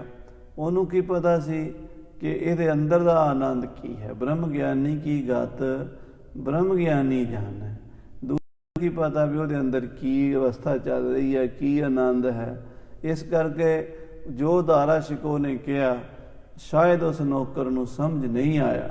ਤਉ ਤਰਕ ਬੋ ਤਿਸ ਕੋ ਠਾਨੇ। ਉਹਨੇ ਫੇਰ ਉਹੀ ਤਰਕਾਂ, ਉਹੀ ਗੱਲਾਂ। ਤੁਸੀਂ ਤਾਂ ਫੇਰ ਜੀ ਫਕੀਰਾਂ ਵਾਲਾ ਸਬਕ ਦੇਣ ਲੱਗ ਪਏ ਹੋ। ਤੁਸੀਂ ਬਾਦਸ਼ਾਹ ਹੋ, ਮੇਰੇ ਕੋਲੋਂ ਤੁਹਾਡੀ ਇਹ ਦੁਰਦਸ਼ਾ ਵੇਖੀ ਨਹੀਂ ਜਾਂਦੀ। ਗਜ ਮੁਕਤਾ ਕੀ ਜਥਾ ਵਡਾਈ। ਜਿਵੇਂ ਕਹਿੰਦੇ ਹਾਥੀ ਦੇ ਸਿਰ ਚੋਂ ਨਿਕਲਿਆ ਹੋਇਆ ਮੋਤੀ, ਉਹਦੀ ਵਡਿਆਈ, ਉਸ ਮੋਤੀ ਦੀ ਕੀਮਤ, ਉਸ ਮੋਤੀ ਦੀ ਵੈਲਿਊ ਚਿਰਮਰ ਗਾਹਕ ਲਖ ਨਾ ਸਕਾਈ। ਲਾਲੜੀਆਂ ਦਾ ਗਾਹਕ ਨਹੀਂ ਜਾਣ ਸਕਦਾ। ਜਿਹੜਾ ਵਿਚਾਰਾ ਉਹ ਰਤੀਆਂ ਖਰੀਦਦਾ ਹੈ ਜਾਂ ਛੋਟੇ ਮੋਟੇ ਸੌਦੇ ਖਰੀਦਦਾ ਹੈ, ਉਹਨੂੰ ਕੀ ਪਤਾ ਵੀ ਹਾਥੀ ਦੇ ਸਿਰ ਚੋਂ ਜਿਹੜਾ ਮੋਤੀ ਨਿਕਲਿਆ ਉਹ ਕਿੰਨੇ ਕਰੋੜ ਦਾ ਜਾਂ ਕਿੰਨੇ ਅਰਬ ਦਾ ਹੈ। ਉਹਦਾ ਕੀ ਮੁੱਲ, ਉਹਦੀ ਕੀ ਵੈਲਿਊ ਹੈ, ਉਹਨੇ ਵੇਖਿਆ ਹੀ ਨਹੀਂ ਕਦੀ। ਜਿਹੜੀ ਚੀਜ਼ ਵੇਖੀ ਨਹੀਂ, ਜਿਹਦਾ ਉਹਨੇ ਸੌਦਾ ਹੀ ਨਹੀਂ ਕੀਤਾ, ਉਹਦੀ ਅਹਿਮੀਅਤ ਦਾ ਉਹ ਛੋਟੇ ਮੋਟੇ ਬੰਦੇ ਨੂੰ, ਜਿਵੇਂ ਮਹਾਰਾਜ ਦੀ ਬਾਣੀ ਵਿੱਚ ਆਉਂਦਾ, ਨਾਨਕ ਅੰਧਾ ਹੋਏ ਕੈ ਰਤਨਾ ਪਰਖਣ ਜਾਏ। ਅੱਖਾਂ ਤੋਂ ਅੰਨਾ ਹੀਰੇ ਮੋਤੀਆਂ ਦੀ ਪਰਖ ਕਰਨ ਚਲਾ ਗਿਆ। ਕਹਿੰਦੇ ਉਹਦੇ ਕੋਲ ਰਤਨਾ ਦੀ ਪਰਖ ਤਾਂ ਹੋਈ ਨਹੀਂ, ਆਵੇ ਆਪ ਲਿਖਾਏ, ਆਪਣੇ ਆਪ ਨੂੰ ਹੀ ਸ਼ੋਅ ਕਰ ਲਿਆ। ਅਸੀਂ ਲੋਕ ਜਿਹੜੇ ਹਾਂ, ਸੰਸਾਰੀ ਲੋਕ, ਅਸੀਂ ਸਾਧ ਸੰਗਤ ਜੀ ਗੁਰੂਆਂ ਦੀ, ਮਹਾਂਪੁਰਸ਼ਾਂ ਦੀ, ਭਗਤਾਂ ਦੀ, ਸੰਤਾਂ ਦੀ ਰਮਜ ਨਹੀਂ ਸਮਝ ਸਕਦੇ। ਮਜ਼ਾਕ ਕਰ ਦਿੰਦੇ ਹਾਂ, ਟੀਚਰਬਾਜੀ ਕਰ ਦਿੰਦੇ ਹਾਂ, ਕਿੰਤੂ ਪਰੰਤੂ ਕਰ ਦਿੰਦੇ ਹਾਂ। ਅੱਜ ਕੱਲ੍ਹ ਵੀ ਸਾਡੇ ਵਿੱਚ ਜਿਹੜੇ ਲੋਕ ਗੁਰੂ ਸਾਹਿਬ ਜੀ ਦੇ ਦਰਬਾਰ ਵਿੱਚੋਂ ਫਟਕਾਰੇ ਹੋਏ ਹਨ, ਗੁਰੂ ਨੇ ਜਿਨ੍ਹਾਂ ਨੂੰ ਆਪਣੇ ਤੋਂ ਦੂਰ ਕੀਤਾ ਹੈ, ਉਹ ਗੁਰੂ ਸਾਹਿਬ ਦੇ ਕੌਤਕਾਂ ਉੱਤੇ, ਗੁਰੂ ਸਾਹਿਬ ਜੀ ਦੀ ਬਾਣੀ ਉੱਤੇ, ਗੁਰੂ ਸਾਹਿਬ ਦੇ ਇਤਿਹਾਸ ਉੱਤੇ, ਗੁਰੂ ਸਾਹਿਬ ਦੇ ਸਰੋਵਰਾਂ, ਗੁਰੂ ਸਾਹਿਬ ਦੇ ਨਿਸ਼ਾਨ ਸਾਹਿਬਾਂ, ਬੌਲੀਆਂ, ਗੁਰੂ ਪੰਥ ਦੀ ਮਰਜ਼ਾਦਾ, ਪਰੰਪਰਾਵਾਂ ਤੇ ਕਿੰਤੂ ਪਰੰਤੂ ਕਰੀ ਜਾਂਦੇ। ਬੇਸ਼ੱਕ ਕਰੀ ਜਾਣ, ਜਿੰਨਾ ਮਰਜ਼ੀ ਕਰੀ ਜਾਣ, ਕੁਛ ਨਹੀਂ ਬਣ ਸਕਦਾ। ਸੂਰਜ ਨੇ ਸਦਾ ਹੀ ਪ੍ਰਕਾਸ਼ ਹੀ ਦੇਣਾ ਹੈ, ਸੂਰਜ ਨੇ ਕਦੀ ਹਨੇਰਾ ਨਹੀਂ ਵੰਡਣਾ, ਤੇ ਗੁਰੂ ਨੇ ਵੀ ਪ੍ਰਕਾਸ਼ ਹੀ ਦੇਣਾ ਹੈ। ਤੇ ਸੂਰਜ ਕਿਸੇ ਦੇ ਰੋਕਿਆਂ ਰੁਕਦਾ ਨਹੀਂ। ਪ੍ਰਕਾਸ਼ ਰੋਕਣ ਲਈ ਬੱਦਲ ਜ਼ਰੂਰ ਜ਼ੋਰ ਲਾਉਂਦੇ ਨੇ, ਘੰਟਾ 2 ਘੰਟਾ ਬੱਦਲ ਛਾਂਦੇ ਨੇ, ਪਰ ਉਸ ਤੋਂ ਬਾਅਦ ਬੱਦਲ ਉੱਡ ਜਾਂਦੇ ਨੇ। ਸੂਰਜ ਦੀ ਰੋਸ਼ਨੀ ਫਿਰ ਧਰਤੀ ਤੇ ਪਹੁੰਚ ਜਾਂਦੀ ਹੈ। ਗੁਰੂ ਦਾ ਪ੍ਰਕਾਸ਼, ਗੁਰੂ ਦੀ ਬਾਣੀ, ਗੁਰੂ ਦਾ ਸਿਧਾਂਤ ਲੱਖਾਂ ਕਰੋੜਾਂ ਸਾਲ ਤੱਕ, ਜਦੋਂ ਤੱਕ ਇਹ ਧਰਤੀ ਤੇ ਮਨੁੱਖਤਾ ਰਹੇਗੀ, ਸਾਹਿਬ ਸ੍ਰੀ ਗੁਰੂ ਗ੍ਰੰਥ ਸਾਹਿਬ ਜੀ ਮਹਾਰਾਜ ਦਾ ਰੂਹਾਨੀ ਫਿਲਸਫਾ ਸਾਡਾ ਮਾਰਗਦਰਸ਼ਨ ਕਰਦਾ ਰਹੇਗਾ। ਠੀਕ ਹੈ, ਕੁਝ ਸਮੇਂ ਲਈ ਹਨੇਰੀਆਂ ਆਉਂਦੀਆਂ, ਇੱਦਾਂ ਦੇ ਚੱਕਰ ਆਉਂਦੇ ਆ, ਮਾਇਆ ਦਾ ਜਾਲ ਹੈ। ਹੁਣ ਜ਼ਮਾਨਾ ਜਿਹੜਾ ਹੈ ਪਦਾਰਥਵਾਦੀ ਹੋ ਰਿਹਾ। ਦਿਨੋਂ ਦਿਨ ਸਾਡੀ ਜਿਹੜੀ ਰੁਚੀ ਹੈ ਉਹ ਕੋਠੀਆਂ, ਕਾਰਾਂ, ਬੰਗਲੇ, ਧੀਆਂ ਪੁੱਤਰਾਂ ਦੇ ਤੇ ਕਾਰੋਬਾਰਾਂ ਦੇ ਵਿੱਚ, ਬਿਜ਼ਨਸਾਂ ਦੇ ਵਿੱਚ ਫਸ ਰਹੀ ਹੈ। ਹੋਰ ਪੈਸਾ ਆਵੇ, ਹੋਰ ਪੈਸਾ ਆਵੇ, ਹੋਰ ਪੈਸਾ ਆਵੇ। ਇਹ ਪੈਸੇ ਦੀ ਦੌੜ ਮਨੁੱਖ ਨੂੰ ਪਾਗਲਪਣ ਵੱਲ ਲਿਜਾ ਰਹੀ ਹੈ। ਚੰਗੇ ਵਿਦਵਾਨ ਚਿੰਤਕ ਲੋਕ ਇਸ ਗੱਲ ਨੂੰ ਮਹਿਸੂਸ ਕਰ ਰਹੇ ਹਨ ਕਿ ਆਉਣ ਵਾਲੇ ਸਮੇਂ ਵਿੱਚ ਮੱਛੀ ਪੱਥਰ ਚੱਟ ਕੇ ਪਿੱਛੇ ਮੁੜੇਗੀ। ਜਦੋਂ ਮੱਛੀ ਪੱਥਰ ਚੱਟ ਕੇ ਪਿੱਛੇ ਮੁੜੇਗੀ, ਉਹ ਗੁਰੂ ਗ੍ਰੰਥ ਸਾਹਿਬ ਵਰਦੀ ਆਏਗੀ। ਇਹ ਹਾਲਾਤ ਦੱਸ ਰਹੇ ਨੇ। ਭਾਵੇਂ ਇਸ ਗੱਲ ਨੂੰ 1000 ਸਾਲ ਹੋਰ ਲੱਗ ਜਾਵੇ, ਭਾਵੇਂ ਜ਼ਿਆਦਾ ਲੱਗ ਜਾਵੇ, ਭਾਵੇਂ 150 ਸਾਲ ਵਿੱਚ ਹੀ ਹੋ ਜਾਵੇ, ਪਰ ਮਨੁੱਖਤਾ ਨੂੰ ਇੱਕ ਦਿਨ ਪਿੱਛੇ ਮੁੜਨਾ ਪੈਣਾ। ਮਾਇਆ ਧਨ ਪਦਾਰਥਾਂ ਦੀ ਚਮਕ ਦਮਕ ਥੋੜਾ ਦਿਨ, ਥੋੜਾ ਸਮਾਂ ਰਹੇਗੀ, ਫਿਰ ਫਿੱਕੀ ਹੋਵੇਗੀ। ਮਹਾਰਾਜ ਕਹਿੰਦੇ ਮਾਇਆ ਕੀ ਸੋਭਾ 4 ਦਿਹਾੜੇ, ਜਾਂਦੀ ਵਿਲਮ ਨਾ ਹੋਏ। ਸੋ ਦਾਰਾ ਸ਼ਿਕੋ ਜਿਹੜੇ ਆਨੰਦ ਵਿੱਚ ਹੈ, ਨੌਕਰ ਨੂੰ ਉਹ ਗੱਲ ਸਮਝ ਨਹੀਂ ਆਈ। ਅੱਗੇ ਚੱਲ ਕੇ ਆਪਾਂ ਸਰਵਣ ਕਰਾਂਗੇ ਕਿਸ ਤਰ੍ਹਾਂ ਦੇ ਬਚਨ ਬਿਲਾਸ ਹੋਏ। ਤੇ ਫਿਰ ਇਹ ਦਾਰਾ ਛਕੋ, ਕਿਉਂਕਿ ਬ੍ਰਹਮ ਗਿਆਨੀ ਹੋ ਚੁੱਕਾ ਸੀ। ਇਹਨੇ ਇਹ ਵੀ ਸੋਚਿਆ ਵੀ ਲੁੱਕ ਕੇ ਕੀ ਰਹਿਣਾ ਹੈ। ਸ਼ਰੇਆਮ ਕਹਿਣ ਲੱਗਾ ਖੜਾ ਦਾਰਾ ਛਕੋ, ਜਿਹਨੇ ਫੜਨਾ ਆ ਕੇ ਫੜ ਲਓ। ਤੋ ਸਾਧ ਸੰਗਤ ਜੀ ਔਰੰਗਜ਼ੇਬ ਦੀਆਂ ਫੌਜਾਂ ਨੇ ਆ ਕੇ ਗ੍ਰਿਫਤਾਰ ਕਰ ਲਿਆ। ਉਹਨਾਂ ਲੋਕਾਂ ਨੂੰ ਕੀ ਪਤਾ ਸੀ ਕਿ ਇਹਦੇ ਅੰਦਰ ਕੀ ਹੈ। ਉਹਨਾਂ ਨੇ ਤਾਂ ਬਾਹਰੀ ਤੌਰ 'ਤੇ ਉਹਨੂੰ ਇੱਕ ਸਰਕਾਰ ਦਾ ਬਾਗੀ ਸਮਝ ਕੇ, ਕੈਦੀ ਸਮਝ ਕੇ, ਔਰੰਗਜ਼ੇਬ ਦਾ ਦੁਸ਼ਮਣ ਸਮਝ ਕੇ ਕੈਦ ਕੀਤਾ, ਦਿੱਲੀ ਲਿਜਾ ਕੇ ਸ਼ਹੀਦ ਕੀਤਾ। ਉਹ ਸਾਰੀ ਕਥਾ ਅੱਗੇ ਆਪਾਂ 2-4 ਦਿਨਾਂ ਵਿੱਚ ਸਰਵਣ ਕਰਾਂਗੇ। ਸਮੇਂ ਦੇ ਲਿਹਾਜ਼ ਨਾਲ ਸਮਾਪਤੀ ਹੈ। ਹੇ ਗੋਬਿੰਦ, ਹੇ ਗੋਪਾਲ, ਹੇ ਦਇਆਲ, ਪ੍ਰਾਣਨਾਥ, ਅਨਾਥ ਸਖੇ, ਦੀਨ ਦਰਦ, ਹੇ ਸਮਰੱਥ ਅਗੰਮ ਪੂਰਨ, ਮੋਹਿ ਮਇਆ ਅੰਧਕੂਪ ਮਹਾ ਭਿਆਨ, ਨਾਨਕ ਪਾਰ ਆਏ ਪ੍ਰਭ ਸਰਨਾਗਤੀ, ਕਿਰਪਾ ਨਿਧ ਦਇ। ਏਕ ਅਖਰ ਹਰ ਮਨ ਬਸਤ, ਨਾਨਕ ਹੋਤ ਵਾਹਿਗੁਰੂ ਨਾਮ ਜਹਾਜ ਹੈ, ਚੜੇ ਸੋ ਤਰੇ ਜੋ ਸ਼ਰਧਾ ਕਰ ਸੇਵੰਦੇ, ਗੁਰੂ ਪਾਰ ਉਤਾਰਨ ਹਾਰ। ਵਾਹਿਗੁਰੂ ਜੀ ਕਾ ਖਾਲਸਾ, ਵਾਹਿਗੁਰੂ ਜੀ ਕੀ ਫਤਿਹ। ਰਾਮ ਕਲੀ ਮਹੱਲਾ ਤੀਜਾ। ਆਨੰਦ ਓੰਕਾਰ ਸਤਿਗੁਰ ਪ੍ਰਸਾਦ। ਆਨੰਦ ਪਿਆ ਮੇਰੀ ਮਾਏ, ਸਤਿਗੁਰੂ ਮੈਂ ਪਾਇਆ। ਸਤਿਗੁਰ ਤਾਂ ਪਾਇਆ ਸਹਿਜ ਸੇਤੀ, ਮਨ ਵਜੀਆਂ ਵਧਾਈਆਂ। ਰਾਗ ਰਤਨ ਪਰਵਾਰ ਭਰੀਆਂ, ਸ਼ਬਦ ਗਾਵਣ ਆਈਆਂ।